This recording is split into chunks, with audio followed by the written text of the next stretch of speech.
إن الحمد لله نحمده ونستعينه ونستغفره ونعوذ بالله من شرور أنفسنا ومن سيئات أعمالنا من يهده الله فلا مضل له ومن يضلل فلا هادي له وأشهد أن لا إله إلا الله وحده لا شريك له وأشهد أن محمدا عبده ورسوله أما بعد فإن خير الحديث كتاب الله وخير الهدي هدي محمد صلى الله عليه وسلم وشر الأمور محدثاتها وكل محدثة بدعة وكل بدعة ضلالة وكل ضلالة في النار. رب اشرح لي صدري ويسر لي أمري واحلل عقدة من لساني يفقهوا قولي. رب أعوذ بك من همزات الشياطين وأعوذ بك رب أن يحضرون. أعوذ بالله السميع العليم من الشيطان الرجيم. ومن يغلل يأت بما غل يوم القيامة ثم توفى كل نفس ما كسبت وهم لا يظلمون.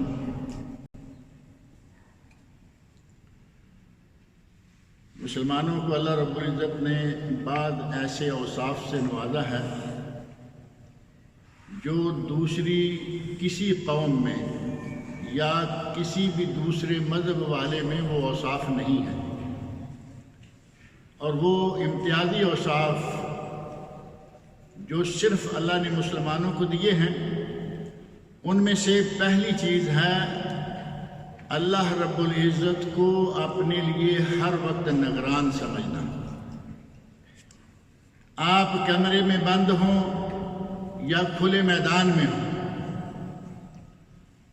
دن کا وقت روشنی ہو وہی رات کو اندھیرا ہو، آپ کسی بھی حالت میں ہیں، مسلمان کو اللہ نے یہ وصف دیا ہے کہ وہ ہر جگہ اس بات پر ایمان رکھتا ہے کہ مجھے میرا اللہ دیکھ رہا ہے. اور یہ ایسی چیز ہے کہ اگر کسی کے دل میں یہ بیٹھ جائے کہ مجھے میرا اللہ دیکھ رہا ہے تو یقیناً گناہوں میں بہت ہی کمی آ جائے. بشری تقاضے کے مطابق اگر کوئی گناہ ہو بھی جائے تو اللہ رب العزت نے توبہ کا دروازہ کھلا رکھا ہوا ہے، لیکن اگر صحیح معنوں میں ہمارے دل میں یہ بات بیٹھ جائے کہ میرا اللہ مجھے دیکھ رہا ہے، گناہ ہوگا ہی نہیں. اور یہ بات صرف مسلمانوں میں ہے، کافروں میں یہ بات نہیں ہے. دن ہو رات ہو، اندھیرا ہو روشنی ہو، اندر ہو باہر ہو، ان کو اس بات کی پرواہ نہیں ہے کہ کوئی رب بھی ہے اور کوئی دیکھ بھی رہا ہے. اور ان میں سے جو کوئی رب کو ماننے والا ہے وہ بھی آج اس مقام پر پہنچا ہوا ہے کہ جسے آپ کمیونسٹ کہہ سکتے ہیں، دہریہ کہہ سکتے ہیں. وہ بھی سمجھتا ہے کہ بس یہ دنیا خود بخود ہی چل رہی ہے، اسے چلانے والا کوئی نہیں. اور دوسرا امتیازی وصف جو مسلمانوں کو اللہ رب العزت نے دیا ہے وہ یہ ہے کہ مسلمانوں کا ایمان ہے کہ ہم نے ایک دن مرنا ہے اور ہمیں ہر چھوٹے بڑے کام کا حساب اللہ کے یہاں دینا ہے. کوئی بھی کام کریں، نیکی کریں یا برائی، وہ نیکی بالکل چھوٹی ہو یا بہت بڑی، ہمارا ایمان ہے کہ وہ ہمارے آگے آنے والی ہے. ہمیں قرآن کریم میں اللہ رب العزت نے یہ سبق دے رکھا ہے کہ تمہارے ہاتھ میں وہ کتاب دے دی جائے گی جس میں ہر چھوٹی بڑی چیز لکھی ہوئی ہوگی، اور اسی وقت انسان کہے گا ما لہذا الکتاب لا یغادر صغیرۃ ولا کبیرہ. اس کتاب کو کیا ہے کہ اس نے کوئی چھوٹی بڑی چیز چھوڑی ہی نہیں. ہر چھوٹی بڑی نیکی، ہر چھوٹا بڑا گناہ، ہر چیز لکھی ہوئی ملے گی. یہ بھی مسلمانوں کے ساتھ خاص ہے، کافروں میں یہ بات نہیں ہے. اور یقینی بات ہے کہ اگر یہ بات بھی ہمارے دل میں بیٹھ جائے، مانتے تو ہم سب ہیں، مانتے تو سب ہیں کہ مرنا ہے، لیکن ہمیں اپنی موت یاد نہیں آتی۔ قبرستان میں کھڑے بھی دنیا کی بات ہے، قبرستان میں کسی کو دفن کرنے گئے ہوئے ہیں، وہاں بھی دنیا کی بھائی سناؤ کیسا چل رہا ہے، بزنس کیسا، کہاں آئے ہوئے ہو، کیا باتیں کھول کے بیٹھ گئے۔ اگر دل میں موت کا صحیح تصور،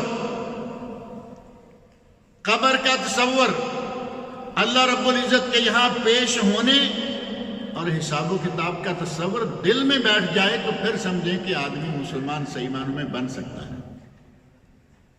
ہم سب یہ تو مانتے ہیں کہ مرنا ہے، اللہ کے سامنے سوال و جواب ہوگا، مانتے ہیں، لیکن کہاں سے؟ صرف زبانی حد تک، اندر ہمارے یہ بات نہیں جاتی۔ اگر دل میں جا کے بیٹھ جائے تو پھر سمجھیں کہ اس نے مانا ہے، اور اگر اندر بیٹھ گئی تو آدمی سدھر گیا۔ اگر اس بات کا یقین ہو جائے کہ ہمیں پوچھا جائے گا تو آدمی خود بخود سدھر جاتا ہے، لیکن ہمارے یہاں یہ بات جو ہے وہ دل کی حد تک نہیں جاتی، زبان پر رہتی ہے، تھوڑی بہت کبھی دل میں گئی، کبھی ڈر گئے، دوسروں کو دیکھا سب کر رہے ہیں، ہم بھی اسی لائن پر چڑھ جاتے ہیں۔ ہمارے سامنے آج ایک ایسا مسئلہ ہے جو کہ بہت ہی پھیلا ہوا ہے،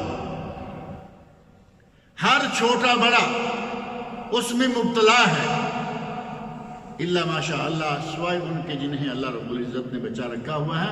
اور یقیناً ایسے لوگ ہمیشہ ہوا کرتے ہیں کہ جو بلوا کی شکل میں گناہ آ جائے، یعنی ہر جگہ گناہ وہ نظر عام آ رہا ہے، اس وقت بھی اللہ کے کچھ بندے ہوتے ہیں جو محفوظ ہوتے ہیں۔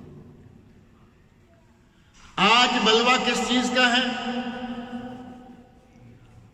سرکاری املاک، گورنمنٹ کی جو املاک ہوتی ہیں ان میں سے جتنا کھا سکتے ہو کھا جاؤ۔ گورنمنٹ کس چیز کا نام ہے؟ گورنمنٹ تو ہم ہی ہیں نا سارے، مال کن کا ہے؟ ہمارا، اور گورنمنٹ ہم ہیں، اور ہم ہی اگر کھانے پہ اتر آئیں گے تو وہ مال کہاں جائے گا؟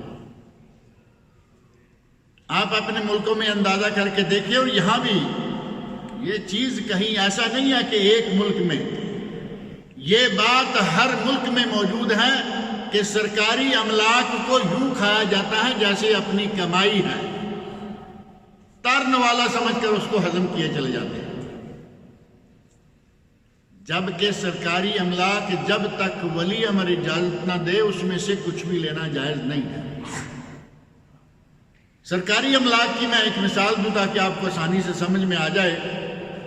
ریل کی پٹڑی گزر رہی ہے، اس کے پاس کافی دور دور تک گورنمنٹ نے جگہ چھوڑی ہوئی ہوتی ہے کہ یہ جگہ چھوڑی رہے، اللہ نہ کرے کبھی حادثہ ہو جائے، یہ گھر تباہ نہ ہو جائے۔ اور ہمارے یہاں آپ جانتے ہیں ساتھ ریل کی تھوڑی سی جگہ چھوڑ کر باقی سارے مکان بنے ہوئے ہیں، گورنمنٹ کے کھاتے سے زمین ہضم کیے ہوئے ہیں، کوئی پوچھنے والا نہیں۔ بعض ندی نالے ہیں، ان ندی نالیوں کے ساتھ گورنمنٹ نے جگہ چھوڑی ہوئی ہے۔ ہمارے یہاں ایک لفظ استعمال ہوتا ہے شاملات، پاکستان میں پنجاب میں تو خاص طور پر شاملات۔ شاملات ہر اس زمین کو کہیں گے جو گورنمنٹ کی، کسی کی ملکیت نہیں ہے، کسی کے نام وہ رجسٹرڈ نہیں ہے، وہ شاملات۔ شاملات پہ جس کا زور چلے وہی استعمال کر لیتا ہے، یہ سراسر حرام ہے۔ مال غنیمت کیا ہوتا ہے؟ جنگ سے ہمیں کوئی چیز حاصل ہو اور جب وہ تقسیم کر دی جائے، جس جس کو دے دی جائے، حلال ہے۔ گورنمنٹ کی چیز ہے، زمین ہے یا کچھ بھی ہے، اگر کسی کو تقسیم کر کے دے دی گئی اس کے لیے حلال ہے، لیکن اگر تقسیم سے پہلے کوئی آدمی لے لے تو اسے کہا گیا غلول۔ غلول بغیر اجازت کے چوری کے طریقہ سے مال غنیمت سے کچھ ہتھیار لینا۔ میں نے جو بھی آپ کے سامنے آیت پڑھی ہے سورہ آل عمران کی آیت نمبر 161، اس میں اللہ رب العزت نے ارشاد فرمایا ہے وَمَن يَغْلُلْ يَأْتِ بِمَا غَلَّ يَوْمَ الْقِيَامَةِ، اگر کوئی اس طرح کے مال میں چوری کرتا ہے، غنیمت کے مال میں چوری کرتا ہے، سرکاری املاک پر بلا وجہ بلا اجازت قبضہ کرتا ہے، یاتے بما غلہ یوم القیامہ، قیامت کے دن وہ جو اس نے غنیمت سے اٹھایا ہے، قبضہ کیا ہے، وہ اس کو لائے گا، اس کے ساتھ آئے گا، اور نبی صلی اللہ علیہ وسلم نے ارشاد فرمایا کہ وہ اپنے سر پہ اٹھائے ہوئے ہوگا۔ کیا کیا کچھ ہم سر پہ اٹھا سکیں گے، کیا کیا ہمارے سر پہ رکھا جائے اور ہم اس کو لے کے چلیں گے، اور کون سی جگہ ہے؟ میدان محشر۔ سرکاری املاک میں سے یا مال غنیمت میں سے جو کچھ بھی کوئی کھاتا ہے وہ انتہائی بڑا گناہ ہے۔ نبی اکرم صلی اللہ علیہ وسلم، آپ کی ایک حدیث صحیح بخاری اور مسلم میں موجود ہے،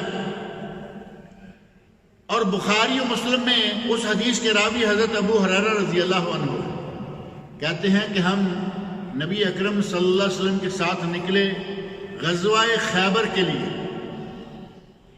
اور غزوہ خیبر کے لیے گئے، اللہ رب العزت نے ہمیں فتح عطا فرمائی۔ معروف واقعہ ہے یہ غزوہ خیبر کا۔ کہتے ہیں کہ ہمیں وہاں سے کوئی ایسی چیز نہیں ملی، آدمی کہے کہ سونا مل گیا، چاندی مل گئی، ہمیں بڑا کچھ ملا، ہمیں وہاں سے نہ سونا ملا نہ چاندی ملا۔ کیا کہتے ہیں کہ ہمیں کھانے پینے کی چیزیں ملی، کپڑا ملا اور کچھ دیگر اشیاء ملی۔ وہ مال غنیمت اکٹھا کیا، واپس مدینہ منورہ کی طرف روانہ ہوئے۔ راستے میں ایک جگہ پر آ کر ایک وادی میں پڑاؤ کیا، وہاں رکے۔ نبی صلی اللہ علیہ وسلم کے ساتھ آپ کا ایک خادم تھا، رفاعہ بن زید۔ یہ نبی اکرم صلی اللہ علیہ وسلم کا خادم ہے، نبی صلی اللہ علیہ وسلم کی خدمت کرتا ہے۔ آپ اندازہ کریں کہ مدینہ منورہ سے نکل کر خیبر تک یہ پیدل سفر کر کے گئے۔ کس کام کے لیے گئے؟ جہاد فی سبیل اللہ، جہاد کے لیے گئے، جہاد کیا، واپس آ رہے ہیں، راستے میں کہیں بھی نظر بچا کر انہوں نے ایک چادر مال غنیمت سے نکالی۔ اس وادی میں جب یہ اپنا سامان کھول رہے تھے یا نیچے اتار رہے تھے، اونٹ سے اتار رہے تھے، کوئی تیر آیا کہیں سے، کسی ظاہر ہے کہ کسی کافر نے مارا ہوگا، کسی یہودی نے مارا ہوگا، تیر آیا جس کے نتیجے میں یہ آدمی فوت ہو گیا۔ بظاہر ہم کیا کہیں گے؟ شہید ہو گیا، میدان جنگ میں ہے، ابھی جنگ کے راستے میں ہیں، لگ رہا ہے کہ وہ شہید ہو گیا۔ صحابہ کرام میں سے بعض نے کہا، حضرت ابو ہریرہ کہتے ہیں رضی اللہ عنہ، ہم نے کہا ہنیئا لہو، ہنیئا لہو الشہادہ، اس آدمی کو شہادت مبارک، یا رسول اللہ اس آدمی کو شہادت مبارک ہو، میدان جہاد سے پلٹ کے آ رہے ہیں، ابھی ہم اپنی جگہ پر نہیں پہنچے اور یہ شخص شہادت پا گیا ہے۔ نبی اکرم صلی اللہ علیہ وسلم نے ارشاد فرمایا کلا، ہرگز نہیں، اسے شہادت نہیں ملی۔ والذی نفس محمد بیدہ، مجھے قسم ہے اس ذات کی جس کے ہاتھ میں میری جان ہے۔ نبی اکرم صلی اللہ علیہ وسلم قسم کا یہ انداز عموماً اہم مواقع پر اختیار فرمایا کرتے تھے۔ مجھے قسم ہے اس ذات کی جس کے قبضے میں میری جان ہے، جس کے ہاتھ میں میری جان ہے، ان الشملۃ لتلتہب علیہ نارا اخذها من الغنائم یوم خیبر لم تصبها المقاصب، اس نے ایک بڑی چادر، سامان تھا طرح طرح کا، یہودی مالدار لوگ تھے، ان بدبختوں کا پتہ نہیں کیا سلسلہ تھا، کوئی سونا چاندی نہیں رکھا ہوا، لیکن مال اسباب بہت ہے۔ سونے چاندی کے شوقین تو ہم ہیں نا، گھروں میں ڈھیروں سونا رکھا ہوا ہے، خواتین شوق سے پہنتی ہیں. ان کے یہاں چونکہ وہ مسلمانوں کے خلاف ہر وقت تیاریاں کرنے میں رہتے تھے، ساز و سامان ہے، سونا وونا نہیں رکھا ہوا تھا. حدیث میں واضح موجود ہے، فتح ہو گئی کوئی سونا نہیں ملا، لیکن سامان یقیناً اچھا ہوگا. اچھی چادر نظر میں آئی، رفاع نے چادر لے لی، ابھی تک تقسیم نہیں ہوئی تھی. نبی صلی اللہ علیہ وسلم ارشاد فرماتے ہیں کہ میں دیکھ رہا ہوں کہ جہنم کی آگ کی شکل میں اس کی چادر اس پہ بڑک رہی. جہاد کر کے آدمی آ رہا ہے اور ابھی راستے میں ہے، لیکن حکومت کا مال جب تک یہ تقسیم نہیں ہوگا یہ حکومت کا مال ہے، یہ سرکاری املاک میں سے ملکیت شمار ہو رہی ہے.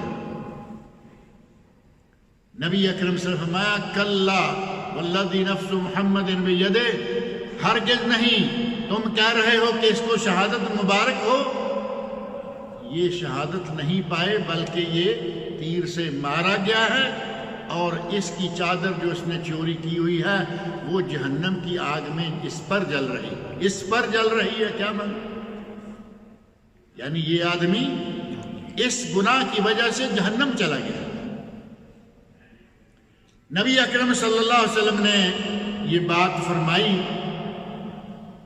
صحابہ کرام میں بات یہ عام فٹافٹ پھیل گئی. کتنے لوگ ہوں گے وہاں؟ ایک آدمی نے کوئی ایک تسمہ، جوتے کا تسمہ کتنی چیز ہوتی ہے؟ ایک تسمہ، اچھا ایک تسمہ ہمارے بوٹوں کا ہوتا ہے نا، آج کے بوٹوں کا، وہ بھی ظاہر ہے کہ اگر کہیں آپ کو لینا پڑے تو ریال 2 ریال میں ملے گا. اور ایک تسمہ وہ ہے کہ جو اس وقت جوتے ہوا کرتے تھے، اس جوتے کو تسمے کے ذریعے ہی باندھا ہوا ہوتا تھا. ہمارا جوتا تو تسمے کے بغیر استعمال بھی ہو سکتا ہے، وہ تسمہ ذرا تھوڑا اس سے اہم تھا. پاؤں کے نیچے چمڑا ہے، کسی کے پاس لکڑی ہے، جوتے کا انداز جو ہمارا ہے یہ نہیں تھا. اس کے لیے جو تسمہ استعمال ہوتا ہے اس کے پاس ایک تسمہ تھا یا 2 تسمے. حدیث میں یہ دونوں باتیں موجود ہیں، صحیح بخاری مسلم کی حدیث ہے. وہ 1 یا 2 تسمے لے آیا، یا رسول اللہ میں نے تقسیم سے پہلے، یعنی اب سب آدمی ڈر گئے کہ نبی صلی اللہ علیہ وسلم نے اس کی شہادت بھی ختم کر دی، اس کی موت کو عام موت قرار دے دیا، اور اس نے جو چادر چرائی تھی اس میں یہ جہنم کی آگ میں جل رہا ہے. آدمی کے پاس ایک تسمہ تھا یا 2 تسمے تھے، وہ لے کر نبی صلی اللہ علیہ وسلم کی خدمت میں حاضر ہو گیا اور کہتا ہے یا رسول اللہ اصبت یوم خیبر، خیبر میں نے یہ 2 تسمے لے لیے تھے. نبی اکرم صلی اللہ علیہ وسلم نے فرمایا شراک من نار او شراکان من نار، یہ جہنم کی آگ کا تسمہ ہے یا جہنم کی آگ کے 2 تسمے. اب اس آدمی نے ظاہر ہے کہ وہ مال واپس کر دیا، مال غنیمت میں جمع ہو گیا اور توبہ تائب ہوا. وہ معاملہ اب اس کا اللہ تعالیٰ کے ساتھ ہے، لیکن بظاہر اس نے اپنے آپ کو پاک کر لیا. جو سرکاری مال لیا تھا وہ واپس کر لیا. اب یہ ہے مال غنیمت میں سے کچھ چرانا یا سرکاری املاک میں سے کچھ چرانا. اور اس حدیث میں نبی اکرم صلی اللہ علیہ وسلم نے دنیا میں ہی بتا دیا کہ اس کے ساتھ کیا ہو رہا ہے. یہ اپنی چرائی ہوئی چیز پر جہنم کی آگ جلاتے ہوئے اپنے آپ کو اس میں جلتا چڑھتا ہوا پا رہا ہے. اور یہ صرف کہیں ایک موقع پر نہیں، اس مال کے لیے جو سزائیں ہوں گی وہ 3 مواقع پر ہیں. ایک موقع یہ جو حدیث میں آ گیا، اسی وقت نبی اکرم صلی اللہ علیہ وسلم نے فرما دیا کہ یہ آدمی، اب یہ موقع کون سا ہے؟ اس کو قبر میں ڈالا جائے گا. قبر میں یہ اسی جہنم کی آگ میں جلے گا اور اس پر وہ اس کی چادر جو ہے وہ باقاعدہ جہنم کی آگ کی شکل میں بنا کے ڈالی جائے گی.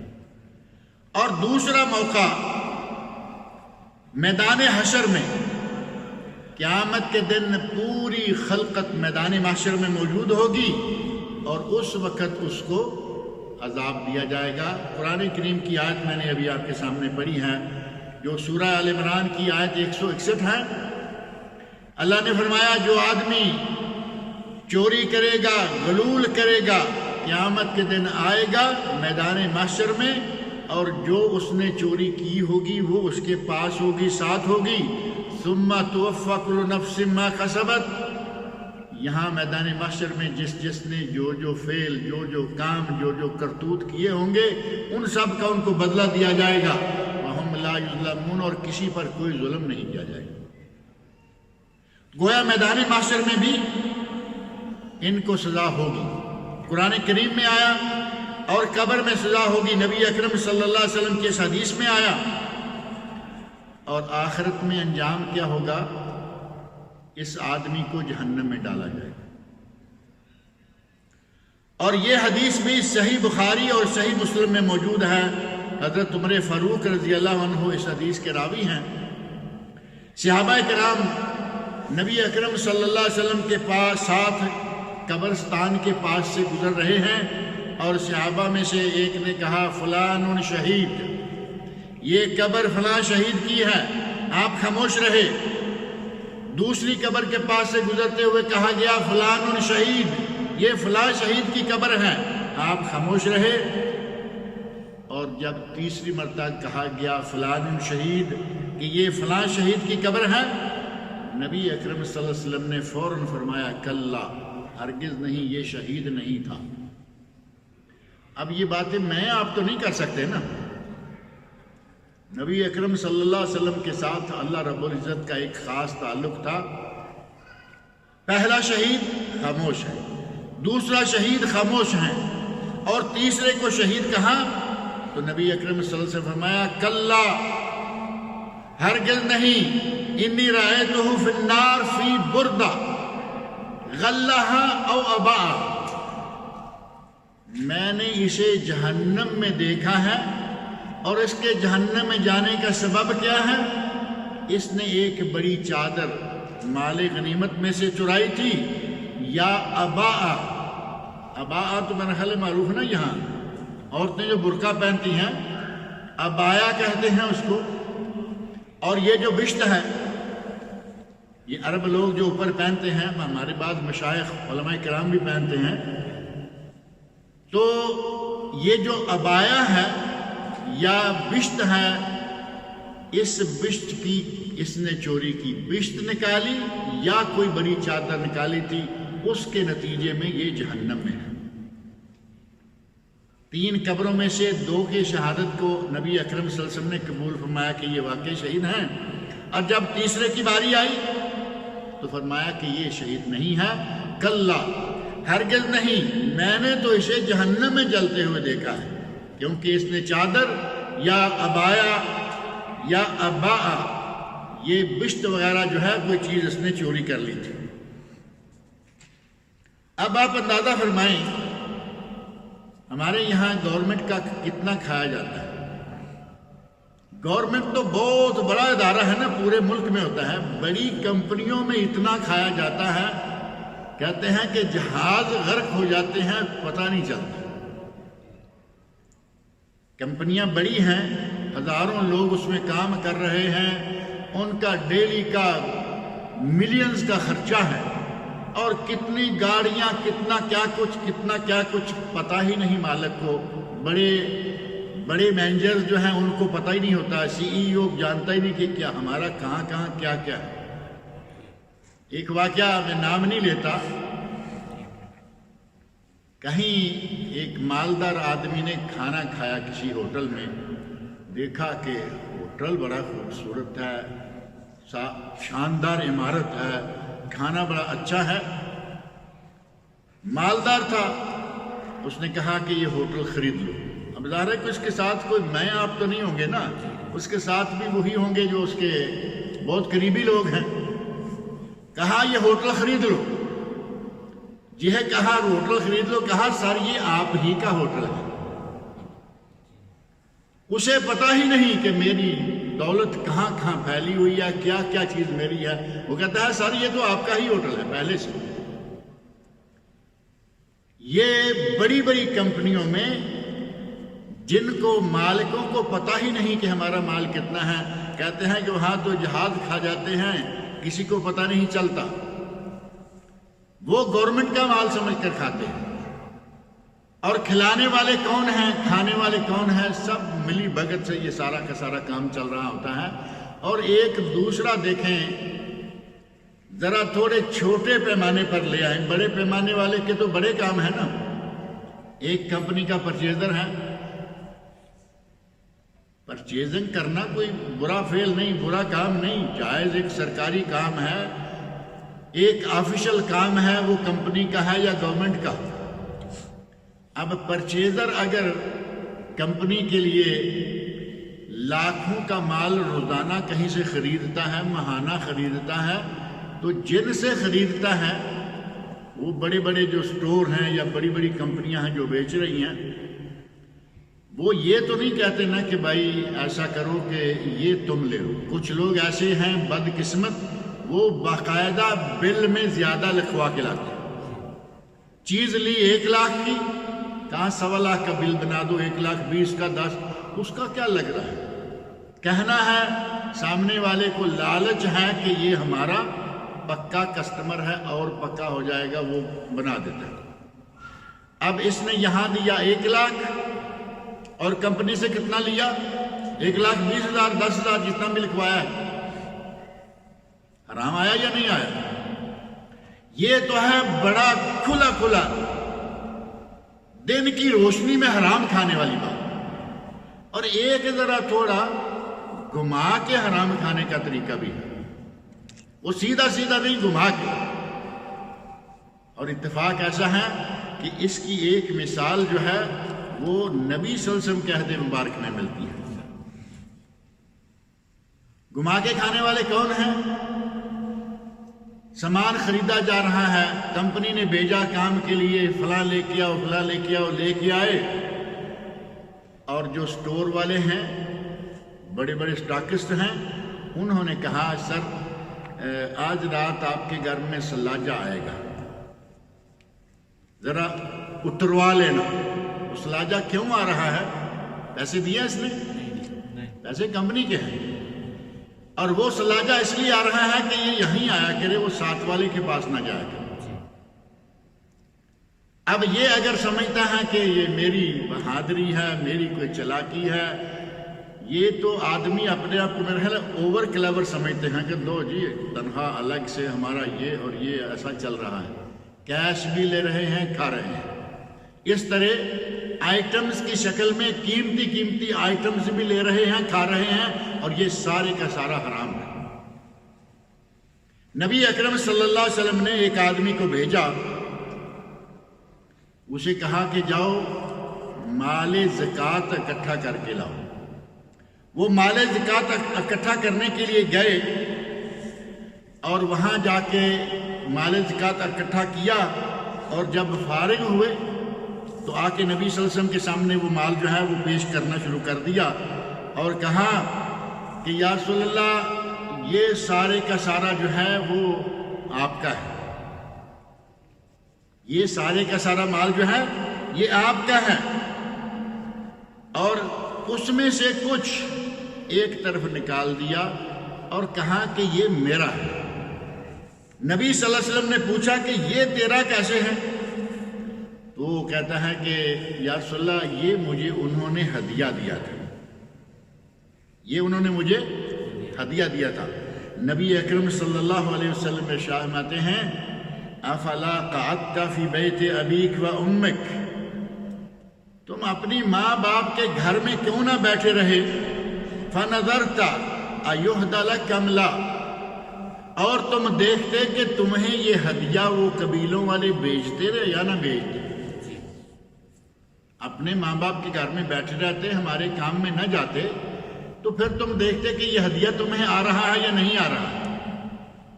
یعنی نبی صلی اللہ علیہ وسلم نے صاف طور پر کہا ہم نے تمہیں کام بھیجا اور انہوں نے تمہیں جو کچھ بھی دیا یہ پہلے سارے مال کے اندر اس کو بھی شامل کر۔ اور نبی اکرم صلی اللہ علیہ وسلم نے ساتھ ہی فرمایا صرف اس ایک آدمی کو اتنا کہا اور پھر شام کو آپ نے باقاعدہ سارے صحابہ کے سامنے خطبہ دیا، کسی کا نام نہیں لیا۔ نبی اکرم صلی اللہ علیہ وسلم کی عادت مبارکہ تھی کہ آدمی کا نام لے کر اس کو لوگوں کے سامنے ذلیل نہیں کیا کرتے تھے۔ خطبہ دیا، اس میں فرمایا، پہلے اللہ کی حمد و ثنا بیان فرمائی اور فرمایا اما بعد، یہ تو معروف ہے نا کلمہ، اما بعد فما بال العامل نستعملہ، اس گورنر کا، اس کلیکٹر کا، اس آدمی کا کیا حال ہے جسے ہم کام کے لیے بھیجیں، وَيَأْتِينَا فَيَقُولُ، اور وہ واپس آتا ہے اور آ کے کہتا ہے هَذَا مِنْ عَمَلِكُمْ، یہ تو آپ کے کام کے لیے، جو اس کام کے لیے گیا تھا یہ تو وہ ہے، وَهَذَا أُهْدِيَ لِي، اور یہ مجھے ہدیہ دیا گیا ہے۔ أَفَلَا قَعَدَ فِي بَيْتِ أَبِيهِ وَأُمِّهِ، وہ اپنے ماں باپ کے گھر میں بیٹھا رہتا، فَنَظَرَ هَلْ يُهْدَى لَهُ أَمْ لَا، اور دیکھتا کہ اسے یہ ہدیہ کوئی بھیجتا ہے یا نہیں۔ اور پھر ساتھ یہ ارشاد فرمایا فَوَالَّذِي نَفْسُ مُحَمَّدٍ بِيَدِهِ، قسم ہے مجھے اس ذات کی جس کے ہاتھ میں میری محمد صلی اللہ علیہ وسلم کی جان ہے، لا يغل احدكم منها شيئا الا جاء به يوم القيامه يحمله على عنقه، جس نے کوئی چیز چرائی، جس نے کوئی چیز اس طرح اپنے قبضے میں لی، قیامت کے دن آئے گا وہ چیز اس کی گردن پر ہوگی۔ میں نے پہلے ذکر کیا نا، اللہ رب العزت نے مختصر فرما دیا اور نبی صلی اللہ علیہ وسلم نے واضح طور پر فرما دیا کہ وہ چیز اپنے اوپر اٹھائے ہوئے، اس کی گردن پر، اس کے سر پر، اس کے کندھے پر وہ چیز ہوگی۔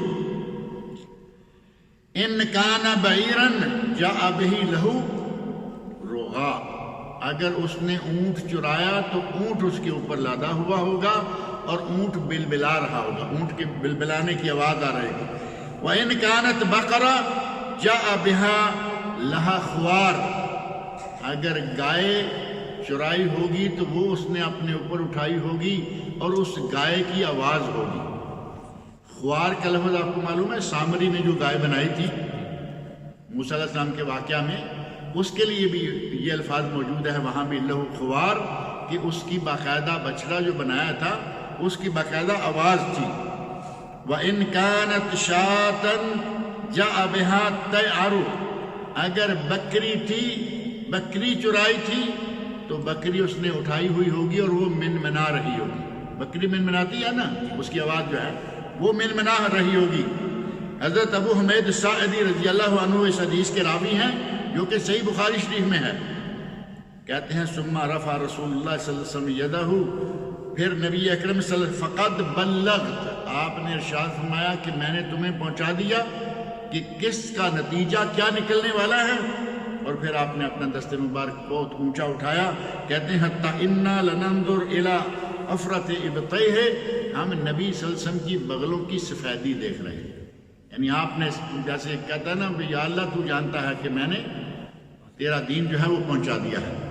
اور ایک قدر طویل حدیث ہے، جس حدیث میں نبی اکرم صلی اللہ علیہ وسلم ارشاد فرماتے ہیں کہ جس آدمی نے جو کچھ چرایا ہوگا، صحیح بخاری اور صحیح مسلم کی متفق علیہ حدیث ہے یہ، حضرت ابو ہریرہ رضی اللہ عنہ فرماتے ہیں قام فینا رسول اللہ صلی اللہ علیہ وسلم ذات یوم، ایک دن نبی صلی اللہ علیہ وسلم ہمارے مابین کھڑے ہوئے، خطبہ یا واز کے لیے آپ کھڑے ہو گئے، فذکر الغلول فعظمہ وعظم امرہ، نبی صلی اللہ علیہ وسلم نے اس طرح کی غنیمت کی یا سرکاری مال کی چوری کے بارے میں ذکر کیا اور اس معاملے کو کچھ اس انداز سے بتایا کہ یہ بہت ہی بڑا گناہ ہے، اور پھر ارشاد فرمایا لا الفین احدکم یجیء یوم القیامہ علی رقبتہ بعیر لہ رغا، قیامت کے دن میں دیکھ رہا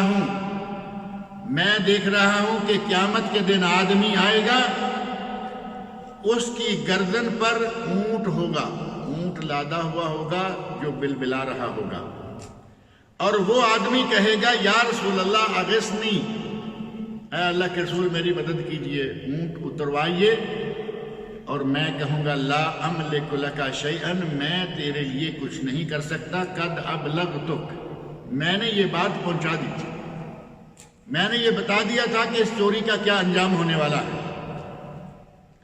پھر فرمایا دوسرا آدمی آ رہا ہوگا اور اس کی گردن پر گھوڑا ہوگا، فرس، لہو ہم، وہ گھوڑا جو ہے وہ ہنا رہا ہوگا، اپنی وہ آواز نکال رہا ہوگا۔ یہ آدمی کہے گا یا رسول اللہ اغثنی، یا رسول اللہ میری مدد کیجئے، گھوڑا میری گردن سے اتروائیے۔ آپ فرمائیں گے لا املک لک شیئا، میں تیری کوئی مدد نہیں کر سکتا، قد ابلغتک، میں نے تجھے پہنچا دیا۔ تیسرا آدمی فرمایا آئے گا، اس کے کندھے پر بکری ہوگی، لہو سغا، اور وہ منمنا رہی ہوگی۔ یا رسول اللہ مدد کیجیے، آپ فرمائیں گے نہیں، میں نے تمہیں پہنچا دیا تھا، آج میں تیری مدد نہیں کروں گا۔ اور آگے ایک آدمی کے بارے میں فرمایا علی رقبتہ نفس لہو سیاح، اس کے کندھے پر جان ہوگی، انسان ہوگا اور وہ چیخ رہا ہوگا، چلا رہا ہوگا۔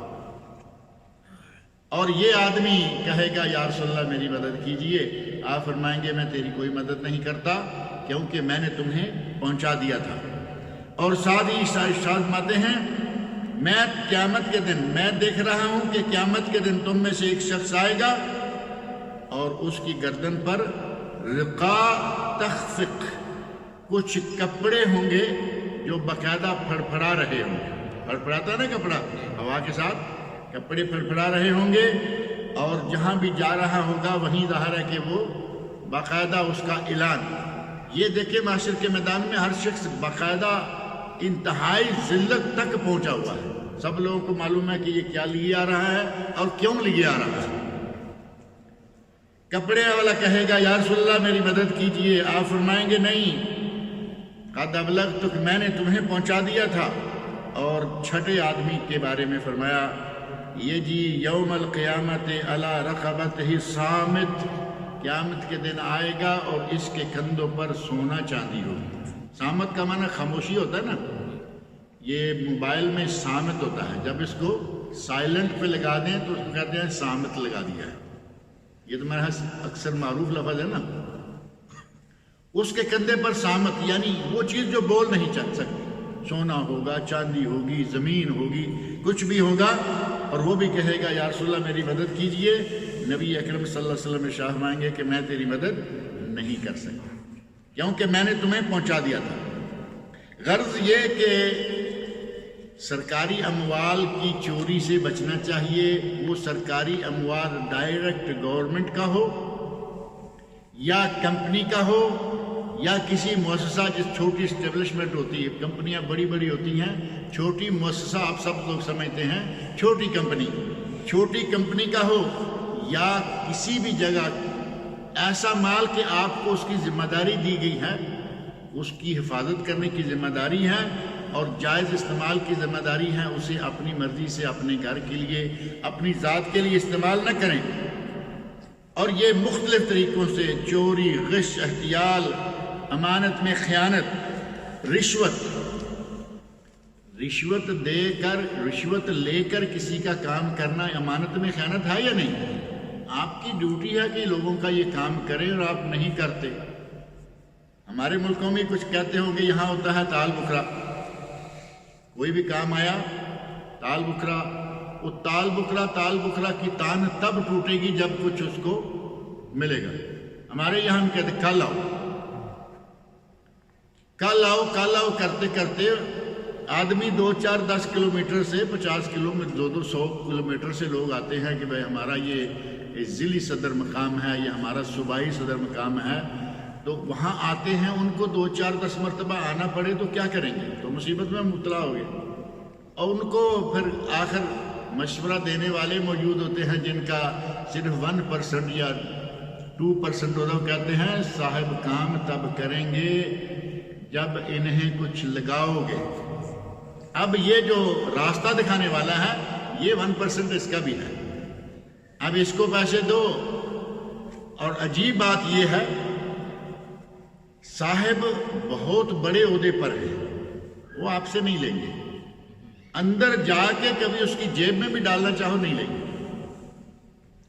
کیونکہ ان کو یہاں نیچے سے جو آ رہا ہے نا، انہیں پتا ہے کہ ہمیں صرف 1% دینا پڑے گا اور ہمارا منہ بھی اس کے سامنے کالا نہیں ہوگا، وہ اسی طرح کرتے ہیں۔ چھوٹے آدمی کے راستے سے ہی وہ سارا کچھ لے رہے ہیں، اور بعض لیتے ہیں تو وہ بڑا کھلم کھلا کہتے ہیں بھائی دیکھو تم سیدھا سیدھا ہمارے ہاتھ میں دیے چلے جا رہے ہو، تھوڑا سائڈ اٹھائیں گے، کوٹ پینٹ پہننا ہوا ہے، کوٹ کی جیب ہے، یہ سیدھا سیدھا ہمارے ہاتھ میں دیے، یعنی ہاتھ میں دو گے تو حرام ہے، ان کی جیب میں ڈال کے چلے جاؤ تو حلال۔